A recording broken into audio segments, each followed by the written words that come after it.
following program is brought to you by friends and partners of End Time Headlines. All right, what is going on, everybody? It is Saturday, December the 20th. We want to welcome you to tonight's program.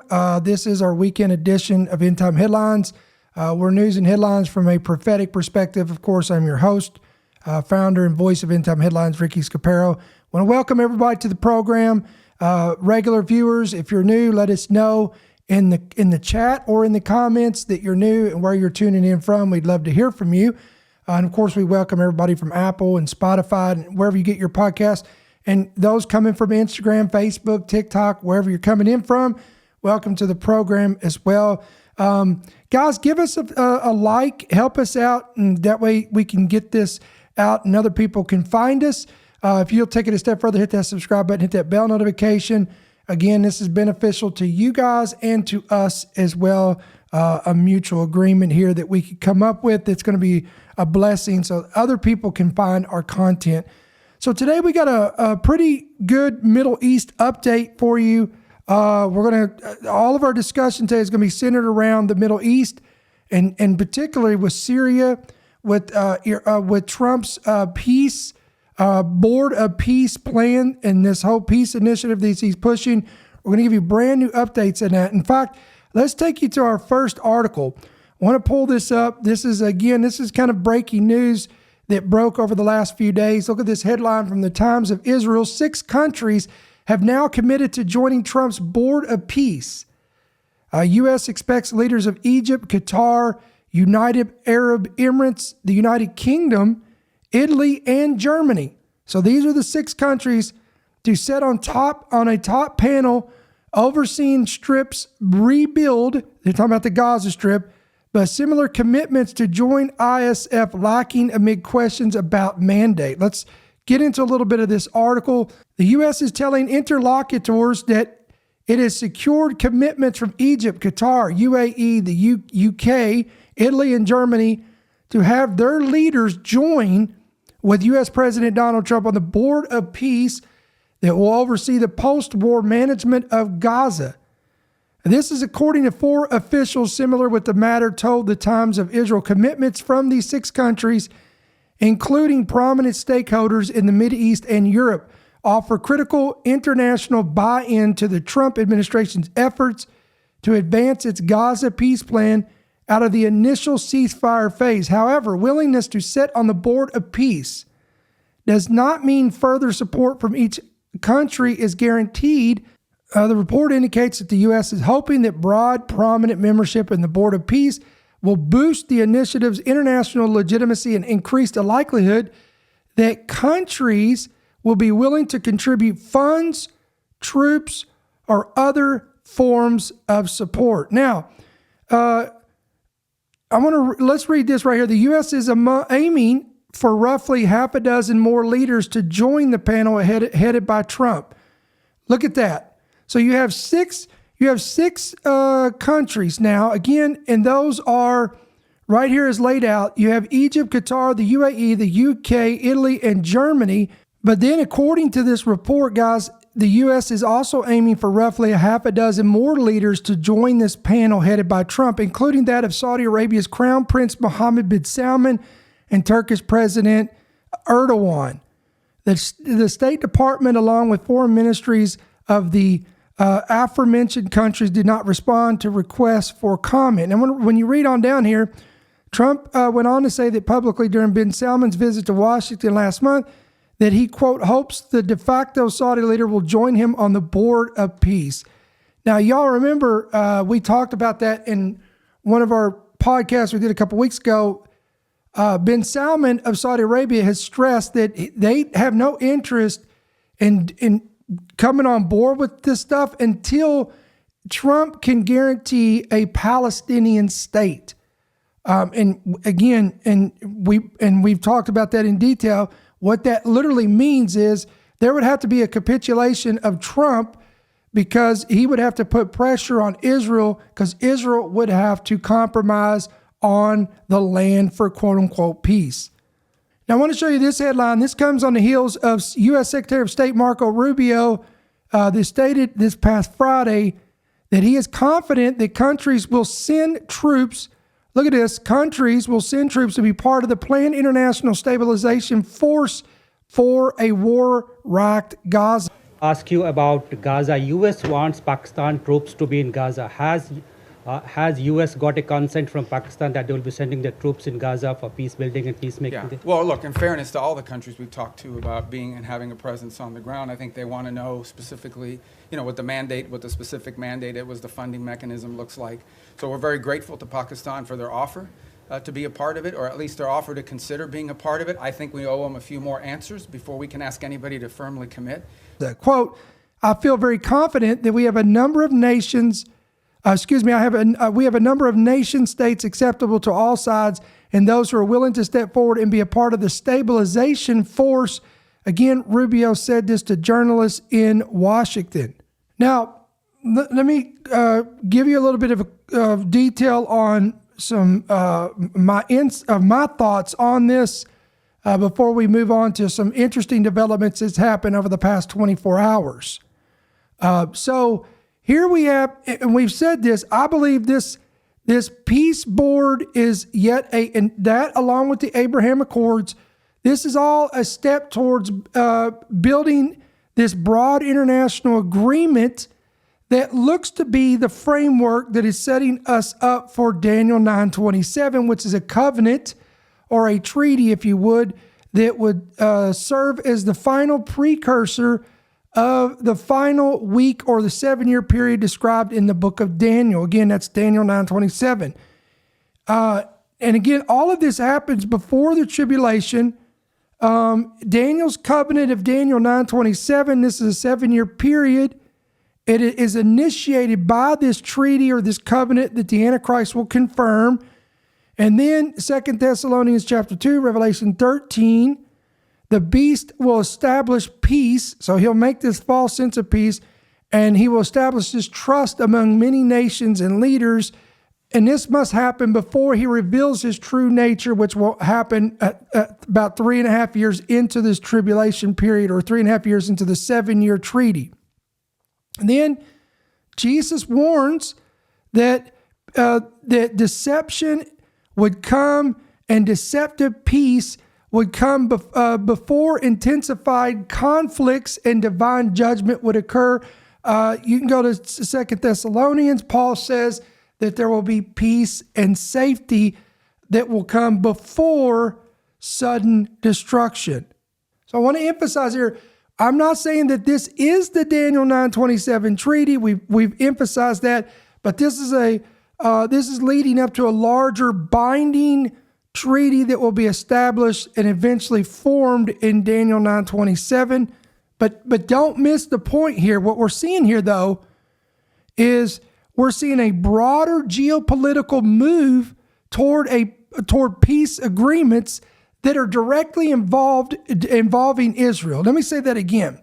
Here is the most exciting part about this. If you believe in Bible prophecy, then you have to appreciate the fact that we have a broader geopolitical move or advancement toward peace agreements that directly involve the nation of Israel. These peace efforts that directly involve Israel and the nations around her are all of these can be seen through the prophetic lenses of those who study Bible prophecy as elements connected to this, the quote unquote reference, if you would, of Daniel and Thessalonians of peace and safety. Okay. And again, leading up to this covenant of peace of Daniel 9:27. So let's just talk about this for a second. Right now, we have an attempt by the Trump administration, who has 6 countries on board, and he's trying to get others on board, including Saudi Arabia and Turkey, which we know eventually Turkey, that's not going to work. Turkey's going to completely turn on Israel, according to Ezekiel 38:39. But don't miss this. So there's a collaborated effort and an attempt to, quote unquote, stabilize Gaza, govern the territory with international supported structure, including pulling in troops from other countries. All of this involves, watch this, multiple nations cooperation with or without Hamas influence, negotiations over governance that reflects intense political, or I should say geopolitical focus around Israel and regional peace. That's why this is exciting, ladies and gentlemen, because again, we're getting that step closer. Let me back up. We're getting that much closer to stepping into the fulfillment of Bible prophecy. So I've always said, when you start hearing this language of, peace, stabilization, peacekeeping, peacekeeping forces, peace and safety, all of this is going to be the springboard into sudden destruction. Now, having said that, we're already seeing things kind of unravel as we speak. Let me show you what I'm talking about. This has happened within the past 24 hours. All right, Trump launches massive airstrikes in Syria as vengeance for killing 3 Americans. Retaliation for the deadly ambush killing 2 American soldiers and their civilian interpreter, a U.S. interpreter. U.S. Central Command saying American forces are actively executing a large-scale strike against weapons and ISIS infrastructure. In fact, we just heard from Secretary Pete Hegseth, who has tweeted earlier today, U.S. forces commenced Operation Hawkeye Strike in Syria to eliminate ISIS fighters, infrastructure, and weapon sites in direct response to the attack on U.S. forces that occurred on December 13th in Palmyra, Syria. Because of ISIS' vicious killing of brave American patriots in Syria, whose beautiful souls I welcome home to American soil earlier this week in a very dignified ceremony, I am, quote, hereby announcing that the U.S. is inflicting very serious retaliation. Now, again, Trump stated this on his Truth Social post on last night. The bombardment is reportedly being carried out by U.S. Air Force F-15E Strike Eagles and A-10C Thunderbolts alongside Army helicopters and artillery rocket systems.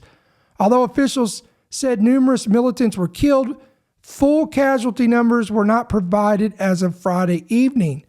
Secretary of War Pete Hegseth posted on X called it, quote, Operation Hawkeye Strike, and labeled the actions as a declaration of vengeance. Military aircraft and artillery reportedly used to level arms storage sites and other facilities associated with the group. Again, this was according to an American source who told the New York Times. Now, when we talk about Syria, again, for those who understand Bible prophecy, this kind of perks your ears up because Syria is directly involved in Bible prophecy, especially because of its capital, Damascus. This is one of the oldest continual inhabited cities on earth. And there's several prophetic passages that speak directly about Syria and Damascus and things that will be fulfilled in the end time. For example, Isaiah chapter 17 says, Behold, Damascus will cease from being a city and it will be a ruinous heap. That's Isaiah 17:1. And again, this has not been fulfilled. Damascus has been conquered many times in history, but it's never ceased to exist or become a permanent uninhabitable ruin. So thus the prophet's language here indicates to us that there is coming now watch this, listen to my choice of words here, sudden and total destruction. Not a gradual decline or deterioration, but a sudden, total destruction. Now, there has been many speculations on what would initiate this. Will this be carried out by Israel? Of course, that's probably our number one thought process here, is that Israel would probably more likely be directly involved in fulfilling that prophecy. But now that we have U.S. President Donald Trump in office for the next 3 years, you see from this latest report that he's not shy about going in and carrying out military operations. Now, let me throw you out an hypothesis here. If Syria was to use some kind of a chemical, biological weapon against U.S. troops, then you can see where this is going. Then, of course, based on Trump's actions with Iran, and by the way, we've got a brand new report about that in just a moment we'll get into. But under this administration, the U.S. military could go in and they could fulfill the prophecy of Isaiah 17. So this is interesting. I believe Syria is involved in a future war called Psalm 83. It's a Psalm 83 war where there's a collaboration of nations that will come against Israel. And that's why I know that this quote unquote peace plan, or this board of peace with Syria and this utopian pipe dream about this, about Gaza being completely turned into a paradise it's not gonna work. Trust me, it's gonna fall apart. It's not gonna hold. Jeremiah 49:23 through 27 also speaks of direct destruction coming upon Damascus. The book of Amos, chapter 1, verses 3 through 5, declares judgment on Damascus for violence. So, ladies and gentlemen, as we can see here, this is a pretty big deal. Pay attention to what's going on with Syria, with Damascus, with the Middle East, in this area right here, because I think you're going to see things start getting real interesting, maybe even into next year, into 2026. Now, speaking of things getting real interesting, I want to show you that this is a report that we just broke today. This is from the New York Post. Let me pull it up here. Look at this headline. Israel's Benjamin Netanyahu is expected to pitch Trump on more Iran strikes during a upcoming Mar-a-Lago meeting. What in the world? What is this talking about? All right, Israeli Prime Minister Benjamin Netanyahu is expected to pitch President Trump on a plan to, quote, strike Iran. Yes, ladies and gentlemen, more military strikes. Where? During a Mar-a-Lago meeting next week. Netanyahu will brief Trump at the December 29th meeting on increasing concerns that Tehran is, quote, rebuilding its ballistic missile program. Unbelievable, ladies and gentlemen, unbelievable. Now, look, this is shrouded with controversy and conspiracy. And I'm going to open up, this is probably going to open up a can of worms, but I'd love to hear your thoughts on this. Comment on it. Now, we'll put this out on all kinds of platforms. So if you're watching this by the chat, let me know your thoughts on this. What do you think's going on here? We were told that Iran was set back, how many years? With the strikes that was taken out on their major nuclear facilities. And now what? We're hearing that Netanyahu is trying to convince Trump to carry out more military strikes on Iran because they're, quote unquote, rebuilding their program. Let me know your thoughts, again, live here on the chat, in the comments on YouTube, Facebook, TikTok, Instagram, wherever you're seeing this, and you're seeing this video that we're discussing this, we want to hear your thoughts. Please engage in the conversation. All right, let me go back up to this article.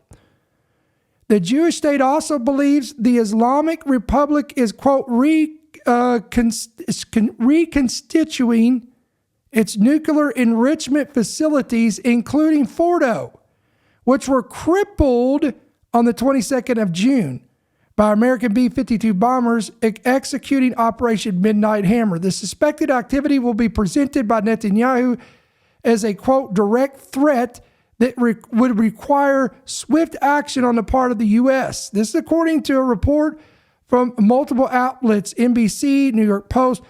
All of them are reporting this. Now, look, I'm going to tell you right now, if the United States, let's talk about this realistically, if the United States joins or supports or carries out new strikes on Iran, this would mark a significant escalation that could have really big ramifications. Number one, it would bring us into a direct confrontation with Iran once again. New strikes would almost certainly lead to increased casualties on all sides and damage beyond targeted sites. So it would turn into a full proxy war. It would break out. You'd have other nations involved. And if you think that our U.S. troops are in danger now in Syria and places like this, what do you think this is going to do? There will be a perception by the mainstream media, by activist groups, and people on social media that the U.S. is appearing to be a, quote, co-belligerent in a larger Israeli-Iran confrontation. Let me say that again. This will fuel the flame that the U.S. is partnering with Israel in a full-on inflammatory confrontation with Iran. This escalation will pull in, again, regional allies. Hezbollah in Lebanon, the Houthis will be involved in Yemen, the Shia militias will be involved in Iraq and in Syria, and it will intensify military operations likely in response to these new strikes. All of this likely will spill over, and violence will, again, the tentacles of this stuff will spread all the way across the region. Gaza, Lebanon, Iraq, Yemen, all of this will be pulled into this. Escalations of this could further endanger vital shipping lanes in the Strait of Hormuz, affecting global oil markets and energy security. Now, look what just happened, by the way, with Venezuela, and what Trump sees that oil tanker in Venezuela. And by the way, China has already come out and said that they fully stand behind Venezuela. And Putin has interest in that as well. So are you seeing what I'm trying to say here? How we're pulling. And by the way, I was going to talk about this, how this could be another match towards a more global conflict. Talking about the Venezuela thing, the Chinese thing, the Russian thing. We may get into that next week, depending on how the week goes. If there's anything, other hot button stories that pop up before that, we'll get to that. But either way, we've kind of put that on the back burner. But this is kind of where this ball is rolling. All these further escalations, again, you can see how this could just spiral out of control. Now, this doesn't include, think about this, guys. You've got cyber attacks. Iran has already demonstrated the capacity for cyber operations targeting governments and infrastructure. You have terrorist threats. You've got Iranian proxy networks, sleeper cells that have already threatened us inside. And guys, Homeland Security, the FBI, the CIA, all of them has warned that this is an operation that they're just waiting. They're waiting on this.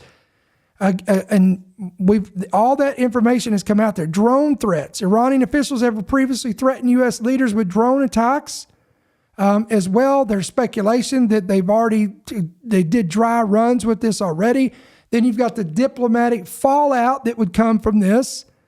Allies who favor negotiation and restraint could distance themselves from U.S. completely. Unilateral or preemptive strikes on sovereign soil raise questions under international law and could trigger debate at the United Nations.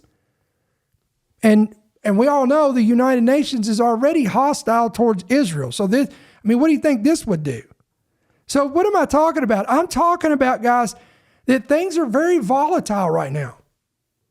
Things are escalating in the Middle East. Now look, watch this. Ready? When they shall say peace and safety, then sudden destruction shall come upon them. So, ladies and gentlemen, we are witnessing extraordinary events, but we're witnessing exciting events.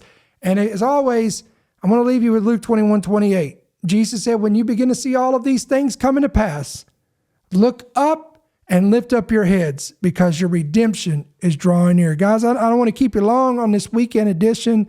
Again, we're getting closer and closer to Christmas Day. We've only got about 5 days away. So we didn't want to keep you very long. I appreciate you coming on here and being part of the program. As always, guys, if you find value in our content, help us out. Hit that like button, hit that subscribe button, hit that bell notification. We do have a free app for you guys who don't know. You can pick it up on Apple and Android. If you're watching this, in the video description, there's a place that says download our free app. You can get it there. Or you can go to your Play Store and type in End Time Headlines, and you'll see the acronym ETH right there, what it looks like on the logo. And then download the app, hit yes to push notifications. All the headlines are going to be there, the updates, the prophecy, the breaking news, the podcast. You can watch, listen, everything's going to be right there at your leisure, at your fingertips. Also, if you enjoy our content, you believe in our mission statement, and you want to partner with this ministry, we want to give you an opportunity to do that. Here's a real quick video on how you can do that, and we'll have our closing thoughts right after. Let's watch this. our content and would like to partner with End Time Headlines, helping us make more people aware of the times and seasons which we are in from a prophetic perspective, you can go to endtimeheadlines.org and click Support. Here you can give a one-time gift or a monthly pledge on our main website. This page also shows you how to give electronically through Cash App or Venmo. If you would like to give by check or money order, you can make it out to End Time Headlines at P.O. Box 1391, Monroe, Georgia 30655. Or you can give through our free End Time Headlines app by pressing the bottom right button that says Donate. All right, guys, so that's going to wrap it up for this weekend. Again, we will be off tomorrow. We will not be brought, unless there's some major breaking news, we plan on not being on tomorrow. We'll be back Monday night, live, 7 p.m. Central, 8 p.m. Eastern. Now, if you're new to the program, on Monday nights, we typically do a devotional. It's an equipping, encouraging, exhorting message, teaching, and then we come together as a corporate body and we pray for specific needs in our ETH family. So if you're watching by Instagram or any other outlet, any other social media outlet out there outside of YouTube, I want to encourage you to subscribe to our YouTube channel, because this is an exclusive thing that we do right here on YouTube. We don't broadcast our live sessions, our prayer and devotional meetings to the other platforms, because we want to get everybody together in one central location. So this is much easier to do prayer requests and come together as a corporate body of believers and agree with each other in prayer, and again, to be equipped and edified. So we appreciate you guys subscribing to the channel and then joining us on Monday night, 7 p.m. Central, 8 p.m. Eastern. Let me go ahead and give you the schedule. Again, this it could be subject to change depending on circumstances, but we're just going to throw it out there anyway. We plan on being live Monday night. We plan on being on Tuesday night. We plan on going on Wednesday night, which is Christmas Eve. But then we'll be off Thursday, and then we'll be right back here on Friday. So again, Monday night, or we'll be off tomorrow, which is Sunday the 21st. We'll be on Monday 22nd live. 23rd we'll be on Tuesday. 24th, Christmas Eve, we'll be on. But Thursday we'll be off, no broadcast. And then we'll be back on the 26th, as usual, Friday evening, 7 p.m., all 7 p.m. Central, 8 p.m. Eastern, right here on our YouTube channel. So we're going to close this one out, guys. For you guys that are already maybe traveling and heading to your families or whatever that looks like for you, we pray for your traveling mercies.